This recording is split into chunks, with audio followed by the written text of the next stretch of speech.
Assalamualaikum warahmatullahi wabarakatuh.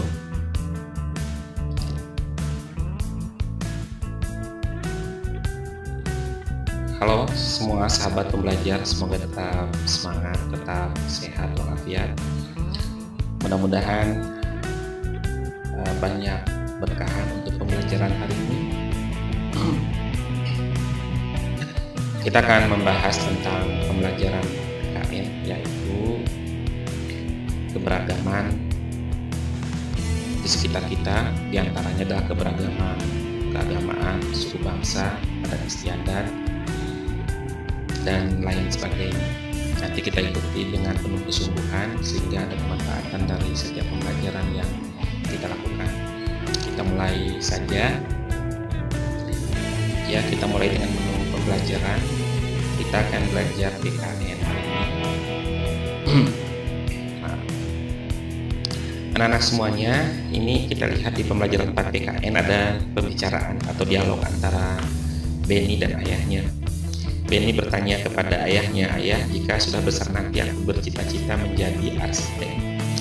Seperti apa teman ayah? Paman Fadil, apa sih hebatnya menjadi arsitek?" Kata ayah Benny, "Kamu mau tahu? Ayah akan menjelaskan padamu kehebatan seorang arsitek." Nah, semua mari kita lihat.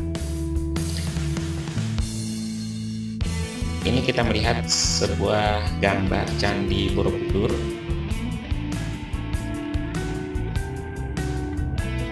Candi Borobudur merupakan candi Buddha terbesar di Indonesia. Arsitek Candi Borobudur ini bernama Gunadarma. Kemudian Candi Borobudur ini amat indah dan megah, dibangun tanpa perkat dan tanpa bantuan alat modern.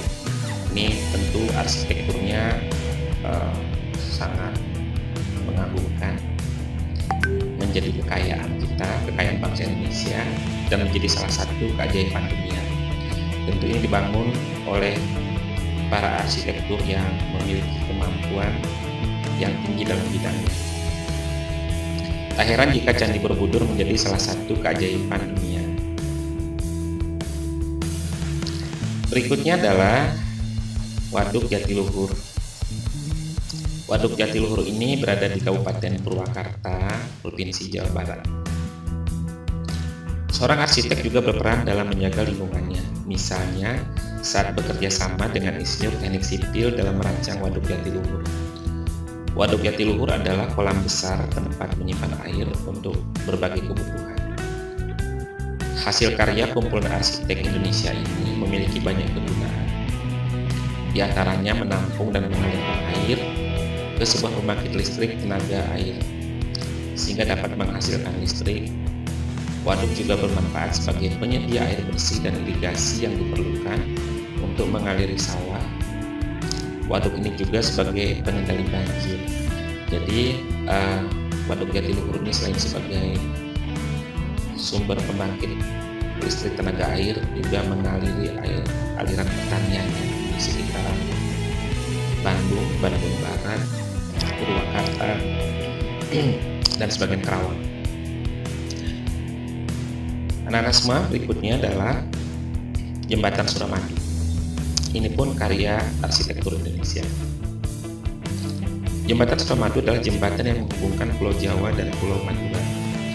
Berkat jembatan ini, masyarakat Madura dapat lebih mudah dan cepat melakukan perjalanan darat ke berbagai wilayah di Jawa Timur atau wilayah Indonesia secara keseluruhan. Dengan panjang 5.438 meter, jembatan ini merupakan jembatan terpanjang di Indonesia saat ini. Nah, jadi sebelum ada dulu jembatan Suramadu ini, saudara-saudara kita dari Madura yang ingin keluar Pulau Madura harus menggunakan perjalanan laut menggunakan kapal. Nah, ini ada Pedrik Silaban. Pedrik Silaban ini adalah seorang arsitek. Kita akan lihat ceritanya. Seorang arsitek juga berperan dalam usaha mempersatukan umat beragama. Tentu kita mengetahui Masjid Istiqlal dan Katedral di Jakarta. Lihatlah Masjid Istiqlal Jakarta yang berdiri megah berdampingan dengan Gereja Katedral Jakarta, tempat umat Katolik beribadah. Masjid Istiqlal dibangun pada masa pemerintahan Presiden pertama Indonesia, Soekarno, pada tahun 1961. Pembangunan masjid ini memerlukan waktu 17 tahun, hingga digunakan pertama kali pada tahun 1978. Perancangnya bernama Fredrik Silaban. Nah, anak-anak semuanya, dari semua perbedaan tadi, baik itu perbedaan agama, budaya, adat istiadat, dan berbagai perbedaan lainnya, tentu harus memiliki satu perekat.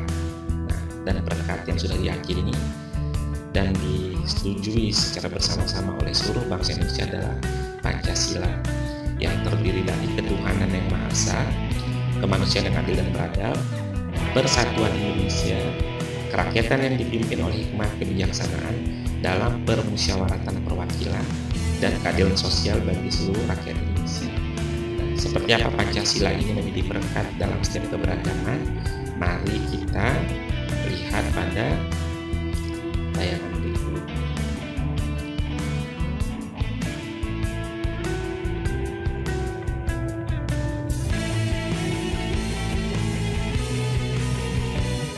Budi Utomo telah seabad lebih dipandang sebagai simbol lahirnya kebangsaan. Cita-citanya selalu disuarakan setiap tahun. Semangat kebangsaan saat ini membutuhkan energi. Semangat kebangsaan saat ini sudah mulai berkurang. Semangat kebangsaan bukanlah status kewarganegaraan semata. Semangat kebangsaan lahir dari pikiran yang jernih dan hati yang bersih.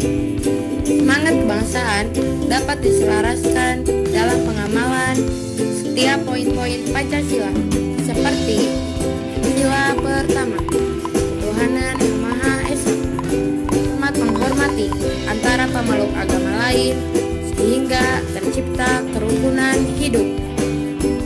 Sila kedua, kemanusiaan yang adil dan beradab, melakukan kegiatan kemanusiaan seperti saling tolong-menolong antara sesama. Sila ketiga, persatuan Indonesia, bangga sebagai bangsa Indonesia dan bertanah air Indonesia. Sila keempat, kerakyatan yang dipimpin oleh hikmat kebijaksanaan dalam permusyawaratan perwakilan, tidak memaksakan kehendak pada orang lain dan mengutamakan musyawarah mufakat dalam mengambil keputusan. Sila kelima, keadilan sosial bagi seluruh rakyat Indonesia. Dalam keadilan tidak memandang derajat dan status sosial. Kami, negeri pejuang ini, pantas untuk bangkit. Jangan hiraukan rasa sakit bila selamanya tidak ingin menjadi besar. Saatnya bangkit. Terima kasih kepada para pendahulu kami. Meski langkah kami belum berarti, namun kami ada untuk negeri. Waktunya kita membilang pulau yang membentang, merajut negeri yang carut marut. Waktunya kita membasuh saka yang kusut, mencuci pikiran agar tetap suci. Biarkan matahari menyengat, tapi kita sepakat untuk negeri kita. Bangkit tak cuma melihat, tapi mengikat sekuat semangat agar...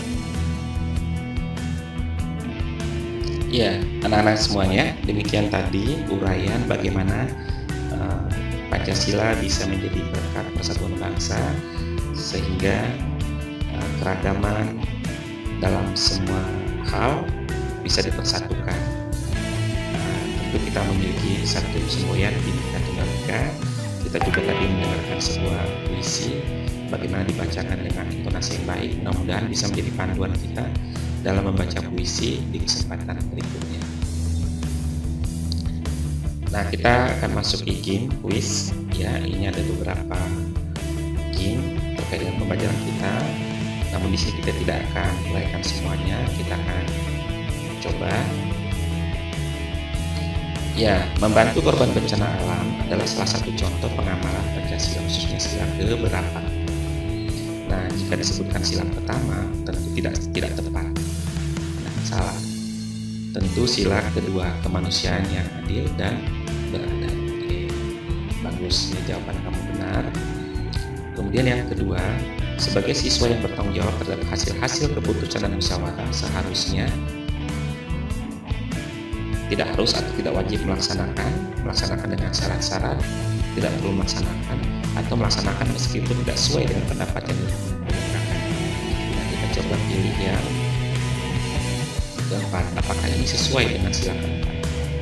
Ya, nah ya jawaban kamu. Kita coba satu lagi.